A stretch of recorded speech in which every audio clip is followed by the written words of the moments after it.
Good morning students. Today we are going to study Civics chapter number 4, Urban Local Government Bodies. In this chapter we are going to study the 3 points: the Nagar Panchayat, the Municipal Council, the Municipal Corporation. Let's begin. In previous chapter we have studied the nature of local government bodies in the rural area. Now rural means village area.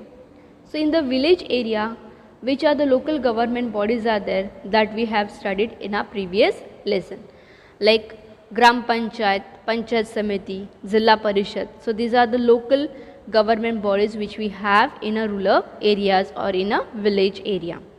So now in this chapter we are going to study something about the local government bodies which we have in urban area. Now urban means city, metropolises, etc. So these include the Nagar Panchayat, Municipal Council and the Municipal Corporation. So these are the local government bodies which we have in city area or the urban area. Now as we all know, our country is very big, right? So in our country also we have a large numbers of towns and village and the cities also, and they are growing rapidly, and the villages are growing into the towns and the towns into the cities and cities into the metropolises. The rural areas, neighboring cities are also getting transfer. So students, the development happen in the villages and the villages are growing into the towns. Same as the development happens in towns and they are growing into cities, and the cities are growing into metropolises. Now what is a metropolises? Metropolises means very large or busy city, we say. For example, Mumbai or Delhi. Even the villages, those are the neighbors of the cities. For example, if you are going to talk about Vasai, Virar, Nalasopara, first they were village only, okay, but as we are neighbors of Mumbai, now slowly here also development is happening, okay, so we are also transforming. So before we begin with urban local government bodies that administrates these towns and cities, let us first discuss the facilities which we get in cities and also the problems people face in cities. In that, the first one is opportunities for industries and business. As we all know, business and industry mostly grow and expand in urban areas. Why? Because in cities we get more people to work, or we can say that more manpower is available in city area. And also because of transport facilities, like here we have trains, bus services, okay, and because of that also we can say here in city area we are having the opportunities for industries and business. Then the second one is expanding the service sector. So because of the expansion of the service sectors, many jobs are available, okay, or service sector means the service which are provided by the industries, okay, like tourism industry is there, hotel industries is there. So these are the different service sectors are there, like maintenance and all. So because of their expansion also, the many people are getting the job opportunity. Now the third facility which we are getting in cities, large scale opportunities for job. Because of the expansion of service sector and growth in industries and business, people migrate urban areas for better job opportunity. Then the fourth one is availability of facilities for entertainment, art and culture, etc. In cities we have better facilities in terms of entertainment, like we have a theaters, we have a parks, zoo, museums, art galleries where we can spend our time, okay. So these are the facilities which we are getting in city areas. Now we are going to study the problems which we are facing in city area. We all are living in towns and we all are aware about the problems which we are facing in our day-to-day life. So some of the major problems that we are facing in city areas are, the first one is shortage of housing. So because of industries and the job opportunities which are available in cities areas, mostly the people from rural areas, they migrate towards the urban areas. So large number of people are migrating from rural area to the urban area, and that is why we are facing a problem of shortage of housing.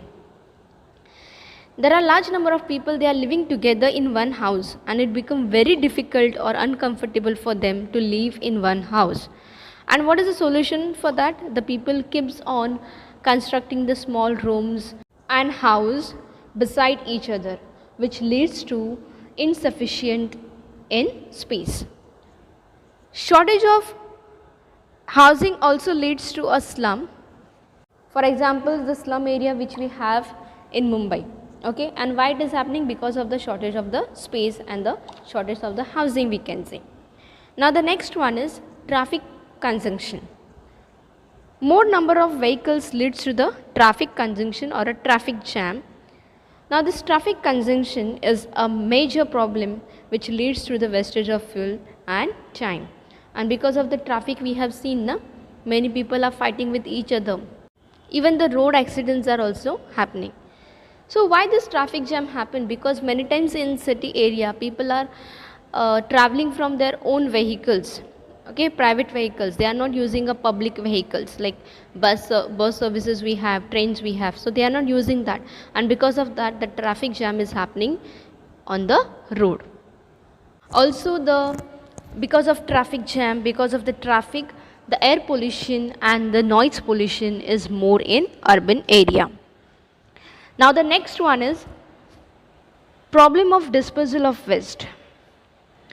There is no open place or open ground for the disposal of waste, and because of that, there is accumulation of waste and spread of diseases. Next one is increasing crime. Because of the growing population, people do not find job, so they get into wrong means or the ways to earn their daily bread, which leads to increase in crime.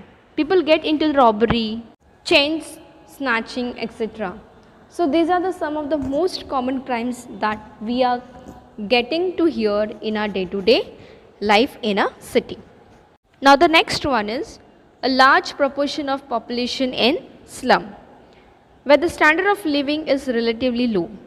Because of the growing population, the number of slums areas are also increasing. So till now we studied the facilities which we get in cities and the problems which we are facing in the cities. Now we will move further. So now students, tell me, who take care of such problems and ensure that the cities run smoothly? Yes, it is urban local government institution that look after the administrations of the areas. Urban local institutions are of three kinds. The first one is organized according to the size of the cities. They are known as a Nagar Panchayat or town committee. The second one is the municipal council or a Nagar Palika, or simply it is known as a municipality. Now the third one is the municipal corporation or Nagar Nigam. Let us learn each of this in detail. In that, the first one is Nagar Panchayat or town committee. So where we have this Nagar Panchayat? The Nagar Panchayat we have in the villages that are in the process of becoming towns. So the villages, those are in process of becoming towns. In those villages we have a Nagar Panchayat. We see some areas which are neither fully rural nor fully urban. In such areas, the local government bodies is a Nagar Panchayat. Okay, there are some areas which they are not fully urban area or not they are fully comes in rural area. So in such places the Nagar Panchayat works. The Nagar Panchayat governs peoples or towns having less than 20,000 people living in it. So where the population is less than 20,000, there we have a Nagar Panchayat. Nagar Panchayat looks after the sanitation, water supply, electricity, primary education, housing and healthcare, and maintaining public parks of buildings etc. is the work of the Nagar Panchayat. Election in Nagar Panchayat are held after every 5 years. So after every 5 years the Nagar Panchayat elections held. The elected members choose a president and the vice president from among themselves. So who is choosing the president and the vice president of Nagar Panchayat? The elected members are only choosing the president and a vice president of Nagar Panchayat from among themselves. The minimum numbers of members in a Nagar Panchayat is 9 members and the maximum is 15 members.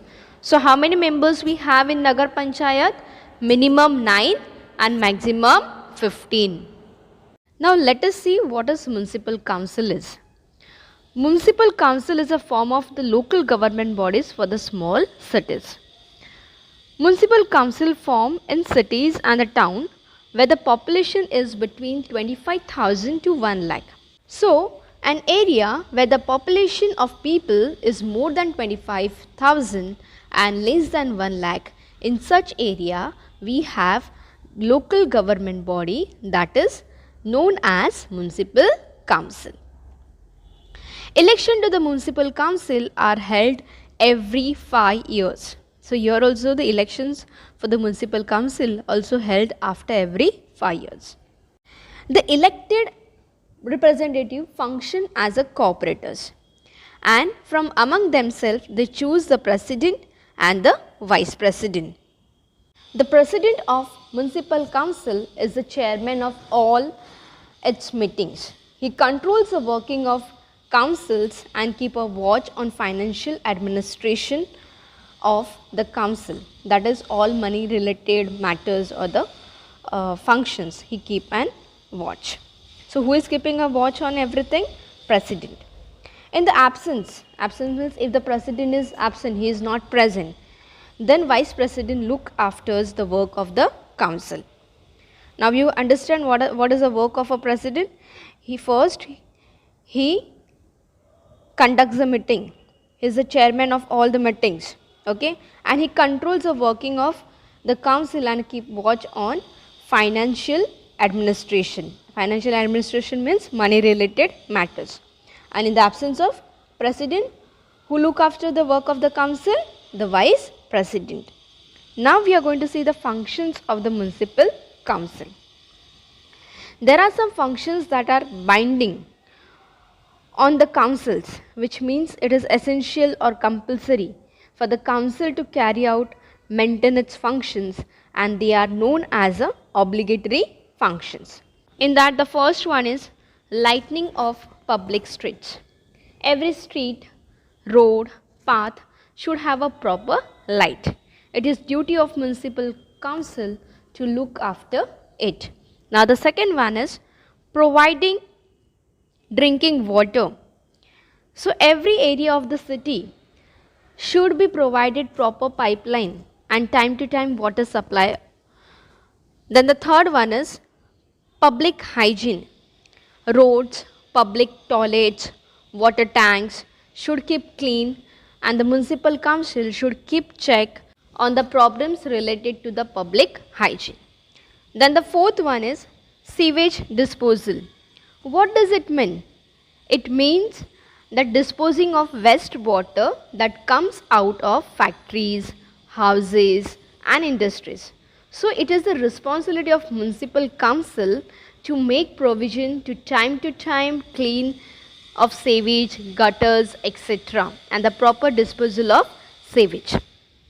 It is also the responsibility of the municipal council to provide the free clinics or the government hospitals for the treatments of the people. Then the fifth one is registration of birth, death and marriage. It is also the responsibility of municipal council to keep the record of birth and death and provide certificate for the same, and also provide the firefighting services in times of help and disaster. These are some of the obligatory functions of the municipal council. Apart from these functions, for the betterment and the development of their city, municipal council tries to provide additional facilities to the people, and these functions are known as a discretionary functions. The discretionary functions are planning new public roads and acquiring the necessary land. Then the second one is improving the condition of slums. Third one is creating public gardens and parks. Fourth one is providing secure shelter for cattle are some of the discretionary functions of the municipal council which they are doing for the betterment and the development of their city. Next one is the sources of revenue of the municipal council. Now, what does the revenue mean? Revenue means income. In order to carry out some work, function, we need money, right? For example, at home also, if you want to run a house, we require money, and for that, your parents are going for a work, right? They are going for a job to get the money, and with the help of that money, they fulfill all the needs of our house. So same way here also, in order to take care of entire functioning of city, it is very important for municipal council to get the money, and this money they generate or collect through various taxes. For example, property tax, then the education tax, water tax, tax on markets, grants from the state government. Now what is a grants? Grants means aids or help provided in the form of money. Okay, that is called as a grant. So the state government also giving grants to the municipal council to carry out the different work in their area. Okay, so these are the sources from where the municipal council is getting the money to carry out functions and the work in their area.